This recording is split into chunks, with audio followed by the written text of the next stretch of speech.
எரேமியா அதிகாரம் 52. எருசலேமின் வீழ்ச்சி. செதேக்கியா அரசனான போது அவனுக்கு வயது 21.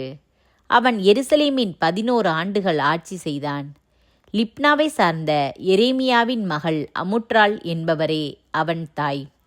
யோயாக்கிம் செய்தது போல செதேக்கியாவும் ஆண்டவரின் பார்வையில் தீயதெனப்பட்ட அனைத்தையும் செய்தான்.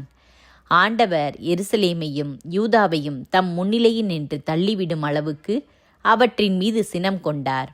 செதேக்கியா பாபிலோனிய மன்னனுக்கு எதிராக கிளர்ச்சி செய்தான்.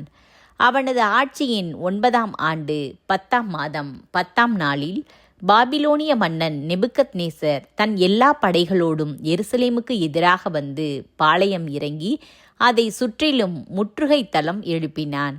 இவ்வாறு அரசன் செதேக்கியா ஆட்சியேற்ற 11ஆம் ஆண்டு வரை நகர் முற்றுகைக்கு உள்ளாகி இருந்தது. 4ஆம் மாதம் 9ஆம் நாள் பஞ்சம் கடுமையாயிற்று. நாட்டு மக்களுக்கு உணவே கிடைக்கவில்லை. அப்பொழுது நகர மதிலில் ஒரு திறப்பு உண்டாக்கப்பட்டது. போர் வீரர் அனைவரும் அரச பூங்காவின் 2 மதில்களுக்கிடையே அமைந்த வாயில் வழியாக இரவோடு இரவாய் நகரை விட்டு வெளியேறி அரபாவை நோக்கி தப்பியோடினர். கல்தேயரோ நகரை சுற்றி முற்றுகையிட்ட வண்ணம் இருந்தனர். கல்தேய படையினர் அரசன் செதேக்கியாவை பின்தொடர்ந்து எரிகோ சமவெளியில் அவனை பிடித்தனர். அவனது படை முழுவதும் அவனை விட்டு சிதறி ஓடிற்று. அவர்கள் அரசனை பிடித்து ஆமாத்து நாட்டின் இரிப்பலாவில் இருந்த பாபிலோனிய மன்னன் நெபுக்கத்நேசரிடம் கொண்டு சென்றார்கள். மன்னன் அவனுக்கு எதிராக தீர்ப்பு வழங்கினான். பாபிலோனிய மன்னன் இரிப்லாவில் செதேக்கியாவின் புதல்வர்களை அவன் கண்முன்னே கொன்றான். மேலும் யூதாவின் தலைவர்கள் அனைவரையும் கொன்றான். பாபிலோனிய மன்னன் செதேக்கியாவின் கண்களை பிடுங்கிய பின் விலங்கிட்டு அவனை பாபிலோனுக்கு இழுத்து சென்றான். அவன் சாகும் வரை அவனை சிறையில் அடைத்தான். திருக்கோவில் அழிவுறுதல்.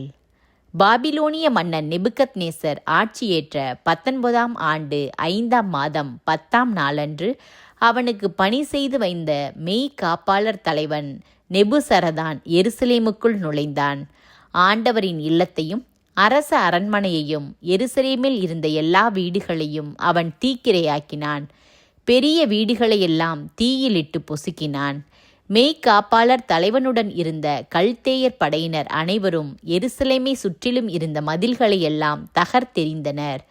மெய்காப்பாளர் தலைவர் நெபுசரதான் ஏழை மக்களுள் சிலரையும் நகரில் எஞ்சியிருந்த மக்களையும் பாபிலோனிய மன்னனிடம் சரணடைந்திருந்தவர்களையும் விடப்பட்டிருந்த கைவினைஞரோடு சேர்த்து நாடு கடத்தினான்.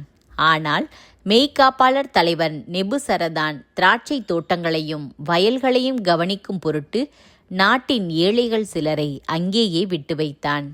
ஆண்டவரின் இல்லத்தில் இருந்த வெண்கல தூண்களையும் தள்ளுவண்டிகளையும் வெண்கல கடலையும் கல்தேயர் தூள் தூளாக்கி வெண்கலத்தையெல்லாம் பாபிலோனுக்கு கொண்டு சென்றனர். சாம்பல் சட்டிகள், அள்ளு கருவிகள், அணைப்பான்கள், பளிக்கிண்ணங்கள், தூபக்கலசங்கள், திருப்பணிக்கு பயன்படுத்தப்பட்ட வெண்கல பாத்திரங்கள் ஆகிய எல்லாவற்றையும் அவர்கள் கொண்டு போனார்கள். மேலும் பொன் வெள்ளியாலான கிண்ணங்கள், நெருப்பு சட்டிகள், பளிக்கிண்ணங்கள், சாம்பல் சட்டிகள், விளக்கு தண்டுகள், தூபக்கலசங்கள், நீர்மப்படையல் கிண்ணங்கள் ஆகிய எல்லாவற்றையும் மெய்காப்பாளர் தலைவன் எடுத்து சென்றான். சாலமோன் அரசர் ஆண்டவர் இல்லத்திற்கென்று செய்திருந்த 2 தூண்கள், வெண்கல கடல், அதன் அடியில் இருந்த 12 வெண்கல காளைகள், தள்ளுவண்டிகள் ஆகிய இவற்றின் வெண்கலம் நிறுத்து மாளாது.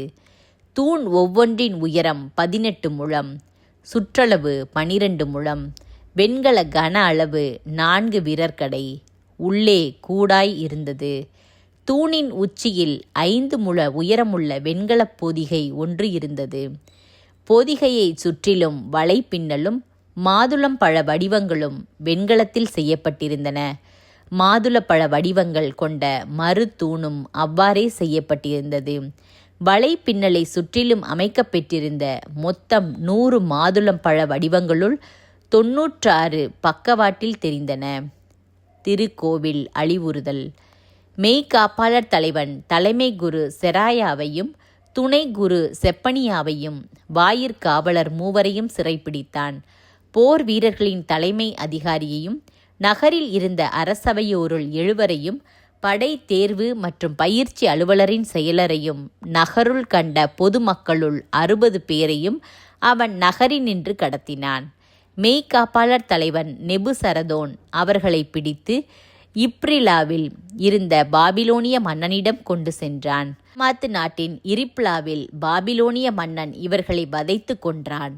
இவ்வாறு யூதா மக்கள் தங்கள் சொந்த நாட்டினின்று கடத்தப்பட்டார்கள். நெபுகத்நேசர் நாடு கடத்திய மக்களின் எண்ணிக்கை வருமாறு: அவன் ஆட்சியேற்ற 7ஆம் ஆண்டில் யூதா நாட்டினர் 3023 பேர். அவன் 18ஆம் ஆண்டில் எருசலேமினின்று நாடு கடத்தப்பட்டோர் 832 பேர். அவன் 23ஆம் ஆண்டில் மெய்காப்பாளர் தலைவன் நெபுசரதான் நாடு கடத்திய யூதா நாட்டினர் 745 பேர். ஆக நாடு கடத்தப்பட்டோரின் மொத்த எண்ணிக்கை 4600 பேர். யூதா அரசன் யோயாக்கீனுடைய அடிமைத்தனத்தின் 37ஆம் ஆண்டு 12ஆம் மாதம் 25ஆம் நாளன்று, அதாவது பாபிலோனிய மன்னன் எபில்மெரதாக்கு ஆட்சியேற்ற ஆண்டில், அவன் யூதாவின் அரசன் யோயாக்கீனை தலைநிமிர செய்து சிறையினின்று விடுவித்தான். அவன் யோயாக்கீனுடன் கனிவாக பேசி பாபிலோனில் தன்னோடு இருந்த அரசர்களுக்கு இல்லாத சிறப்பை அவனுக்கு அளித்தான். எனவே யோயாக்கீன் தன் சிறை உடைகளை களைந்தெறிந்தான். தன் வாழ்நாள் எல்லாம் அரசனுடன் தவறாது விருந்துண்டு வந்தான். அவனுடைய அன்றாட தேவைகளுக்காக அவன் சாகுமட்டும், அதாவது அவன் வாழ்நாள் முழுவதும், பாபிலோனிய மன்னன் அவனுக்கு உதவித்தொகையை ஒவ்வொரு நாளும் ஒழுங்காக கொடுத்து வந்தான்.